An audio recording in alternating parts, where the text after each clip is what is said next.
അസ്സലാമു അലൈക്കും വറഹ്മത്തുള്ളാ. പ്രിയപ്പെട്ട വിദ്യാർത്ഥികളെ, അൽഫിയയിൽ അഫ്അലു തഫ്ളീലി എന്നുള്ള ബാബിലെ 8ാമത്തെ ക്ലാസ്സിലാണ് നമ്മളിപ്പോൾ ഉള്ളത്. കഴിഞ്ഞ ക്ലാസ്സിലായിട്ട് നമ്മൾ കുഹല് മസ്അല എന്താണ് എന്ന് മനസ്സിലാക്കി. അഫ്അലു തഫ്ളീൽ ഒരു ലോഹിറായിട്ടുള്ള പദത്തിൽ അമല് ചെയ്യണം എന്നുണ്ടെങ്കിൽ, ലോഹിറായ പദത്തിന് റഫ്അ് നൽകണം എന്നുണ്ടെങ്കിൽ അഫ്അലു തഫ്ളീൽ ഫിഅലിൻ്റെ അർത്ഥത്തിലായിരിക്കണം വരേണ്ടത് എന്ന് നമ്മൾ പഠിച്ചതാണ്. അങ്ങനെ അഫ്അലു തഫ്ളീലിൻ്റെ സ്ഥാനത്ത് ഒരു ഫിഅൽ വെച്ച് കൊടുക്കാവുന്ന മാനദണ്ഡങ്ങൾ എന്തെല്ലാമാണ് എന്നും നമ്മൾ മനസ്സിലാക്കി കഴിഞ്ഞതാണ്. അതിൻ്റെ ഉദാഹരണം കുഹല് മസ്അല എന്നുള്ള പേര് ഈ ഒരു മസ്അലക്ക് വരാൻ തന്നെയുള്ള കാരണം വെച്ചിട്ടുള്ള ആ ഉദാഹരണവും നമ്മൾ കഴിഞ്ഞ ക്ലാസ്സിൽ വായിച്ച് മനസ്സിലാക്കിയതാണ്. ഇനി അതുപോലത്തെ മറ്റൊരു ഉദാഹരണമാണ് നമുക്ക് ഇന്ന് ആദ്യമായിട്ട് പഠിക്കാനുള്ളത്. ഒന്ന് നോക്കാം. വമിസ്ലുഹു, ഇതുപോലെ തന്നെയാണ് ഖൗലുഹു സല്ലല്ലാഹു അലൈഹി വസല്ലം, നബി സല്ലല്ലാഹു അലൈഹി വസല്ലമ തങ്ങളുടെ ഖൗലും. അതായത് അഫ്അലു തഫ്ളീൽ നമ്മൾ നേരത്തെ സൂചിപ്പിച്ച മാനദണ്ഡങ്ങളൊക്കെ അനുസരിച്ച് വന്നതിനാൽ ഒരു ലോഹിറായിട്ടുള്ള ഇസ്മിന് റഫ്അ് നൽകിയതിൽ പെട്ടതാണ് നബി സല്ലല്ലാഹു അലൈഹി വസല്ലമ തങ്ങളുടെ ഹദീസ് എന്ന് സാരം. എന്താണ് ആ ഹദീസ്? മാമിൻ അയ്യാമിൻ അഹബ്ബ ഇലല്ലാഹി ഫീഹ സൗമു മിൻഹു ഫി അശ്രി ദിൽഹിജ്ജ. മാമിൻ അയ്യാമിൻ, ദിവസങ്ങളിൽ നിന്നും ഒന്നുമില്ല, അഹബ്ബ ഇലല്ലാഹി, അള്ളാഹുവിലേക്ക് പ്രിയങ്കരമായതായ, ഫീഹ ആ ദിവസങ്ങളിൽ, അസ്സൗമു നോമ്പ്. അപ്പോൾ നോമ്പനുഷ്ഠിക്കൽ അള്ളാഹുവിലേക്ക് പ്രിയങ്കരമായതായ ഒരു ദിനങ്ങളുമില്ല, മിൻഹു ആ നോമ്പിൻ്റെ യാത്ര, ഫി അശ്രി ദിൽഹിജ്ജ, ദിൽഹിജ്ജ മാസത്തിലെ ആദ്യ 10 ദിവസങ്ങളിൽ. അപ്പോൾ ദുൽഹിജ്ജ മാസത്തിലെ ആദ്യ 10 ദിവസങ്ങളിലെ നോമ്പിൻ്റെ യാത്ര, നോമ്പനുഷ്ഠിക്കൽ അള്ളാഹുവിന് പ്രിയങ്കരമായ യാതൊരു ദിവസങ്ങളുമില്ല എന്നതാണ് ഈ ഹദീസ് കൊണ്ട് അർത്ഥമാക്കുന്നത്. ഏതായാലും ഈ ഹദീസിൽ നമുക്ക് അഹബ്ബ എന്നുള്ള അഫ്അലു തഫ്ളീൽ കാണാവുന്നതാണ്, അല്ലേ? ആ അഫ്അലു തഫ്ളീലിന് അവിടെ കൂടുതൽ പ്രിയങ്കരമായത് അല്ലെങ്കിൽ മറ്റേതിനേക്കാളും പ്രിയങ്കരമായത് എന്നുള്ള അർത്ഥമല്ല ഉള്ളത്. മറിച്ച് അതിൻ്റെ ഫിഅലായിട്ടുള്ള യഹിബ്ബു, അതായത് പ്രിയങ്കരമാകും എന്നുള്ള ഒരു അർത്ഥം മാത്രമേ അതിനവിടെ ഉള്ളൂ. അതിനുള്ള കാരണം എന്താണെന്ന് വെച്ചാൽ, ഈ ഹദീസ് കൊണ്ട് അർത്ഥമാക്കുന്നത് എന്താണെന്ന് വെച്ചാൽ, ദുൽഹിജ്ജ മാസത്തിലെ ആദ്യ 10 ദിവസങ്ങളിൽ നോമ്പനുഷ്ഠിക്കുന്നതാണ് മറ്റേത് ദിനങ്ങളിൽ നോമ്പനുഷ്ഠിക്കുന്നതിനേക്കാളും അള്ളാഹുവിന് ഏറ്റവും പ്രിയങ്കരമായിട്ടുള്ളത് എന്നതാണ്. ഓക്കെ, അങ്ങനെയുള്ള അർത്ഥം ഈ ഹദീസിന് വരണം എന്നുണ്ടെങ്കിൽ ഇവിടെയുള്ള അഹബ്ബ എന്നുള്ളതിനിക്ക് കൂടുതൽ പ്രിയങ്കരമായത് എന്നുള്ള അർത്ഥം വെച്ചാൽ ശരിയാവുകയില്ല. മറിച്ച് സാധാരണ ഫിഅലിൻ്റെ അർത്ഥമായ പ്രിയങ്കരമായത് എന്ന് വെച്ചാൽ മാത്രമേ ആ അർത്ഥം ഇതിന് ലഭിക്കുകയുള്ളൂ.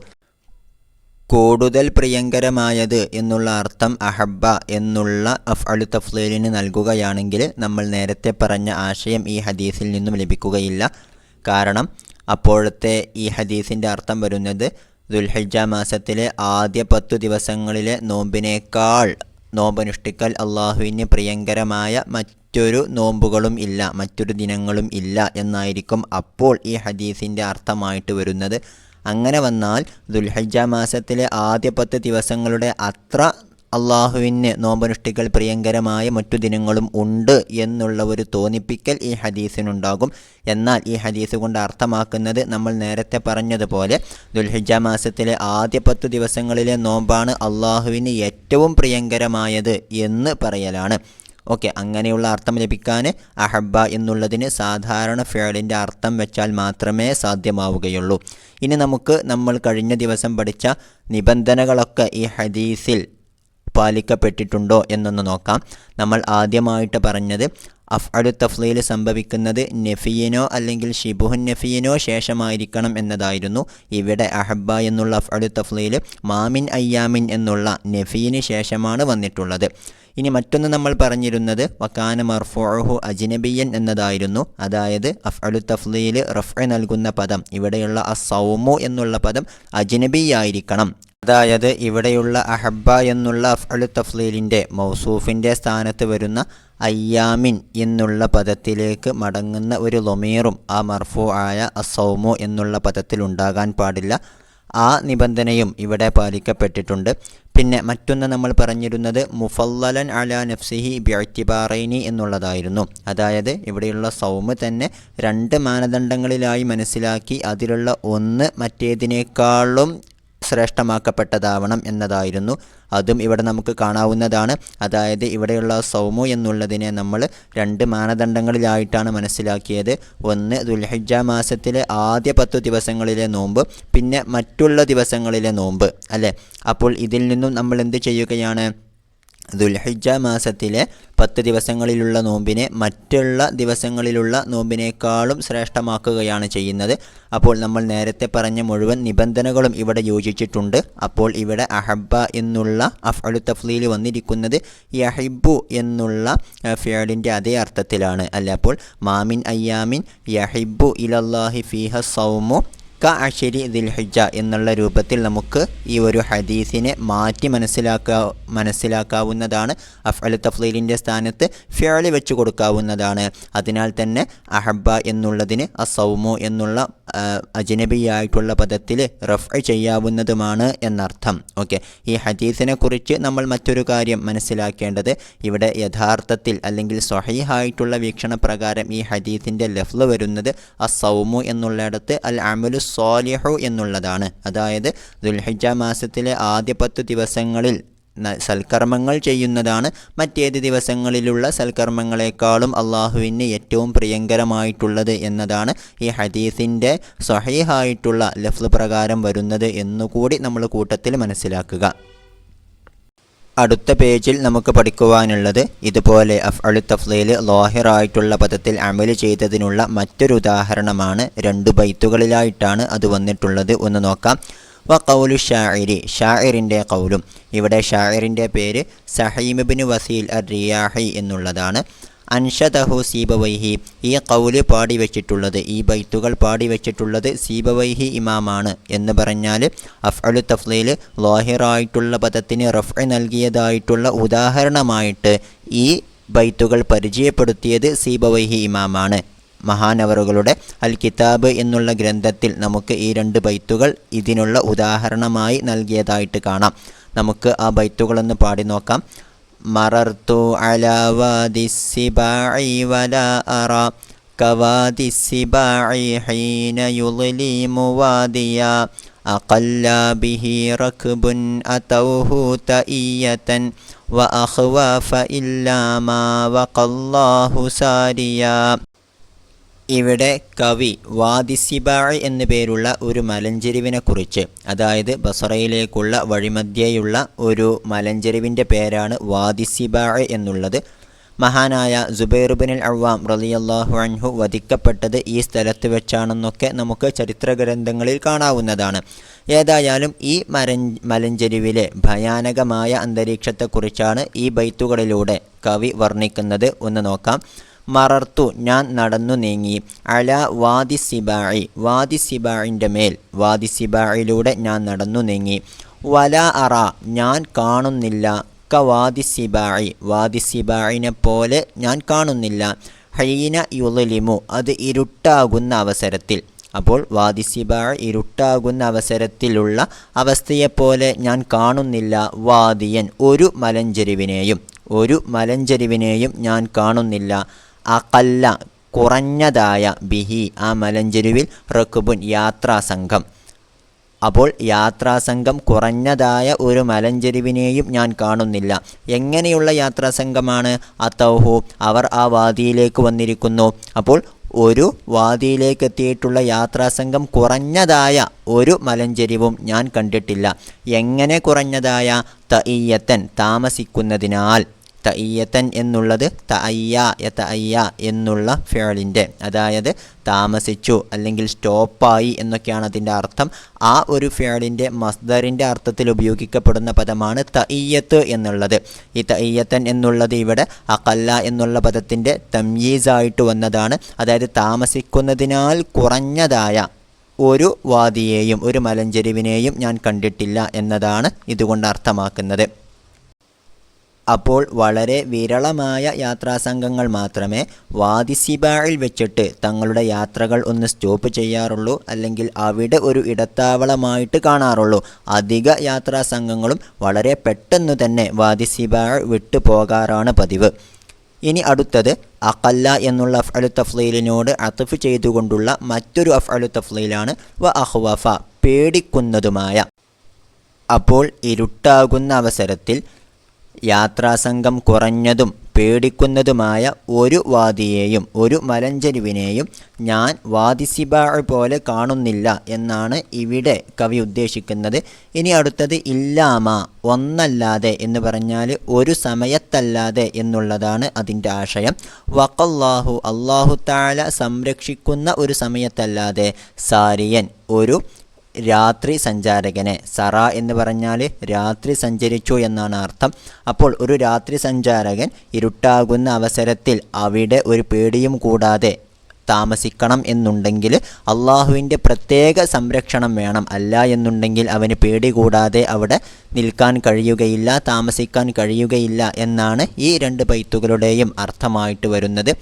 ഏതായാലും ഈ ബൈത്തിൽ നമുക്ക് വലാ അറ വാദിയൻ അഖല്ല ബിഹി റക്ബുൻ അതൗഹു തഇയ്യതൻ കവാദി സിബാഇ എന്നുള്ള തരത്തിലുള്ള ഒരു ജുംല കാണാവുന്നതാണ് അല്ലേ. അതാണ് നമ്മൾ ഇവിടെ ഉദ്ദേശിച്ചിട്ടുള്ള ഉദാഹരണം.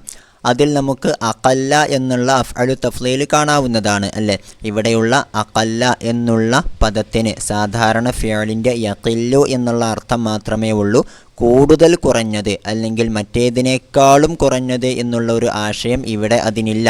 ഓക്കെ, അതിനുള്ള കാരണം എന്താണെന്ന് വെച്ചാൽ ഈ ഒരു ബൈത്ത് കൊണ്ട് കവി ഉദ്ദേശിച്ചിട്ടുള്ളത് വൈകുന്നേര അവസരങ്ങളിൽ യാത്രാസംഘം വളരെയധികം കുറഞ്ഞതായ, ഏറ്റവും കുറഞ്ഞതായിട്ടുള്ള മലഞ്ചെരിവ് അത് വാദി സിബാഅ് ആണ് എന്ന് പറയലാണ്. ഓക്കെ, അങ്ങനെയുള്ള ആശയം ഇതിന് വരണം എന്നുണ്ടെങ്കിൽ ഇവിടെയുള്ള അഖല്ല എന്നുള്ളതിന് സാധാരണ അഫ്അലു തഫ്ളീലിൻ്റെ അർത്ഥം വെച്ചാൽ ശരിയാവുകയില്ല, മറിച്ച് സാധാരണ ഫിഅലിൻ്റെ അർത്ഥം നൽകേണ്ടി വരും. ഓക്കെ, എന്നാൽ മാത്രമേ അതിന് ഏറ്റവും കുറവ് യാത്രാസംഘമുള്ളത് വാദി സിബായിലാണ് എന്നുള്ള അർത്ഥം ലഭിക്കുകയുള്ളൂ.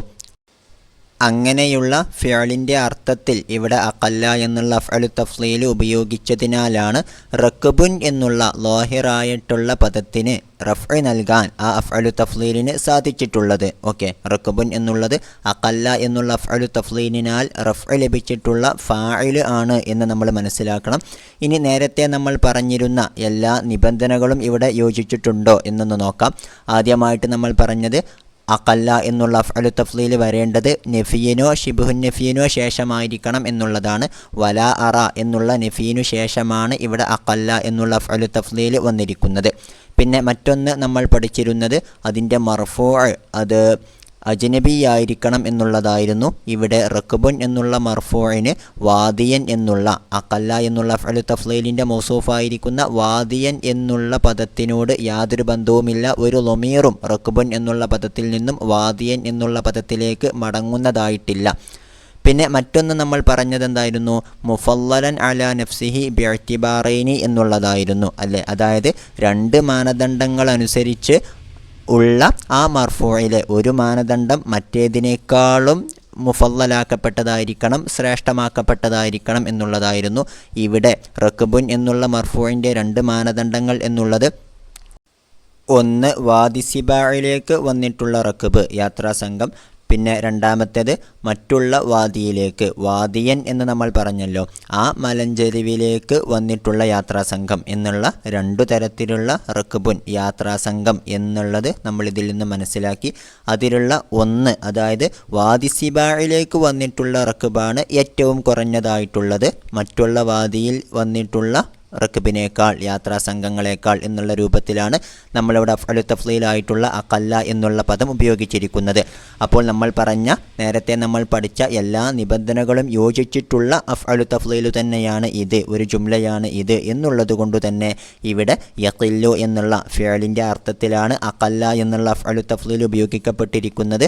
അതുകൊണ്ട് തന്നെ റക്ബുൻ എന്നുള്ള ലോഹിറായ പദത്തിനിക്ക് അതിന് റഫ്അ് നൽകാവുന്നതാണ്. അതാണ് ഇനി പറയുന്നത് ഫറക്ബുൻ. അപ്പോൾ റക്ബുൻ എന്നുള്ള പദം മർഫൂഉൻ, അത് റഫ്അ നൽകപ്പെട്ടതാണ് ബി അഖല്ല, അഖല്ല എന്നുള്ള പദം കൊണ്ട്. അപ്പോൾ അഖല്ല എന്നുള്ള അഫ്അലു തഫ്ളീലാണ്. റക്ബുൻ എന്നുള്ള പദത്തിന് റഫ്അ നൽകിയിട്ടുള്ളത് അഖല്ല എന്നുള്ള അഫ്അലു തഫ്ളീലിൻ്റെ ഫാഇൽ എന്നുള്ള രൂപത്തിലാണ് റക്ബുൻ എന്നുള്ള പദം വന്നിരിക്കുന്നത്. ഇനി നമ്മൾ അൽഫിയയിലുള്ള മുസന്നിഫ് തങ്ങളുടെ ഖൗലിലേക്ക് മടങ്ങുകയാണ്. ഫഖൗലുൽ മുസന്നിഫി, അപ്പോൾ മുസന്നിഫ് തങ്ങളുടെ ഖൗല്, ഏത് ഖൗല്?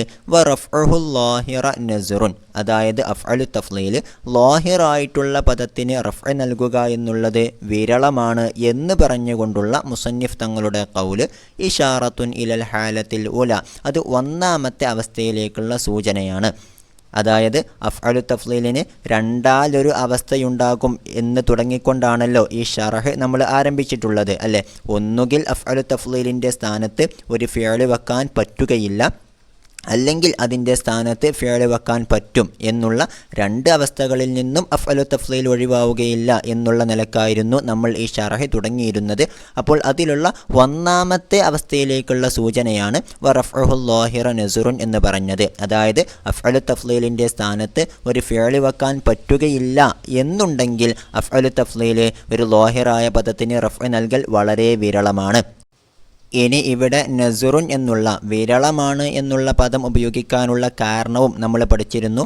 അതായത് ഒരു ലഈഫായിട്ടുള്ള ലുഗത്ത് അനുസരിച്ച് നമ്മൾ ഇവിടെ സൂചിപ്പിച്ച നിബന്ധനകൾ ഒന്നുമില്ലെങ്കിലും അഫ്അലു തഫ്ളീൽ ലാഹിറായിട്ടുള്ള പദത്തിന് റഫ്അ ചെയ്യും എന്നുണ്ട് അല്ലേ. സീബവൈഹി ഇമാം ഉദ്ധരിച്ചതായിട്ടുള്ള ആ ലുഗത്തിനെ കുറിച്ച് നമ്മളൊന്ന് സൂചിപ്പിച്ചതാണ്.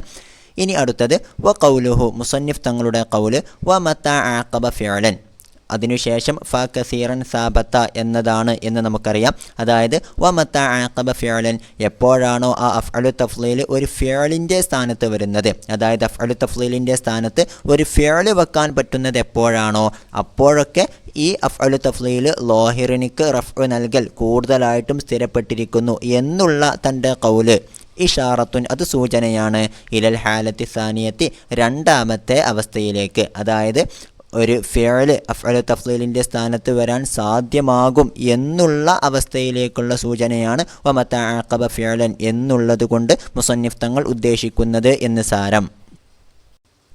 ഇനി കുഹ്ലി മസ്അലയെക്കുറിച്ച് നമ്മൾ ഒന്നുകൂടി മനസ്സിലാക്കുവാനുള്ളത്, അഫ്അലു തഫ്ളീൽ ലാഹിറായിട്ടുള്ള പദത്തിൽ അമൽ ചെയ്യുന്നതിനുള്ള ഉദാഹരണങ്ങളിൽ ഏറ്റവും പരിപൂർണമായിട്ടുള്ളത് അത് നമ്മൾ കുഹ്ല് എന്ന് വെച്ചിട്ടുള്ള ഉദാഹരണമാണ്. അതായത് മാ റഅയ്തു റജുലൻ അഹ്സന ഫി ഐനിഹിൽ കുഹ്ലു മിൻഹു ഫി ഐനി സൈദിൻ. ഓക്കെ, എന്നാൽ നമ്മൾ ആ ഒരു ഉദാഹരണത്തിൽ വന്നിട്ടുള്ള മാനദണ്ഡങ്ങളെല്ലാം സൂചിപ്പിച്ചല്ലോ. ആ മാനദണ്ഡങ്ങളെല്ലാം വരാവുന്ന രൂപത്തിൽ എങ്ങനെ ആ ഉദാഹരണം പറഞ്ഞാലും അതെല്ലാം അതിന് സ്യൂട്ടാകും എന്നുകൂടെ നമ്മൾ മനസ്സിലാക്കണം. അതായത് നമ്മൾ ആദ്യമായിട്ട് മുസന്നിഫ് തങ്ങൾ പറഞ്ഞിട്ടുള്ള ഉദാഹരണത്തിൽ എങ്ങനെയായിരുന്നു? ലൻ തറ ഫിന്നാസി മിൻ റഫീഖി ഔലാ ബിഹിൽ ഫളലു മിന സിദ്ദീഖ് എന്നുള്ളതായിരുന്നല്ലോ. അവിടെയെല്ലാം മിൻഹു ബി സിദ്ദീഖ് എന്നുള്ള രൂപത്തിലാക്കി നമുക്ക് മനസ്സിലാക്കാൻ കഴിയും. ഓക്കെ, അതായത് ലൻ തറ ഫിന്നാസി മിൻ റഫീഖി ഔലാ ബിഹിൽ ഫളലു മിൻഹു ബി സിദ്ദീഖ് എന്നുള്ള രൂപത്തിലായിട്ട് നമുക്ക് സാധാരണ കുഹ്ലിൻ്റെ ഉദാഹരണം പോലെ അതിനെയും നമുക്ക് മനസ്സിലാക്കാൻ കഴിയും. ഓക്കെ, അതുപോലെ തന്നെ ഇവിടെ നമ്മൾ പറഞ്ഞ ബൈത്തുകളിലായിട്ടുള്ള ഉദാഹരണത്തിലും നമുക്ക് അതുപോലെ അതിനെ മാറ്റിയെടുക്കാൻ കഴിയും. വല അറ വാദിയൻ അഖല്ല ബിഹി റക്ബുൻ മിൻഹു ബിവാദി സിബാഇ എന്നുള്ള രൂപത്തിലാക്കിയിട്ട് നമുക്കതിനെ മാറ്റിയെടുക്കാൻ കഴിയും. അപ്പോൾ നമ്മൾ അവിടെ പറഞ്ഞ ആ മാനദണ്ഡങ്ങൾ, അതായത് നഫീനോ ഷിബുഹു നഫീനോ ശേഷം വരണം, അതുപോലെ തന്നെ മർഫൂ അജ്നബിയാവണം, അതുപോലെ മുഫല്ലലൻ അലാ നഫ്സിഹി ബിഇഅ്തിബാറൈനി ആവണം എന്നുള്ള നിബന്ധനകളോട് കൂടെ വന്നാൽ മാത്രം മതി. എന്നതല്ലാതെ നമ്മൾ കുഹ്ലിൻ്റേതായിട്ട് പഠിച്ചിട്ടുള്ള അതേ ഉദാഹരണം പോലെ തന്നെ ഉദാഹരണത്തിൻ്റെ സ്ട്രക്ചർ ആവണം എന്നില്ല എന്നുകൂടെ കൂട്ടത്തിൽ മനസ്സിലാക്കുക.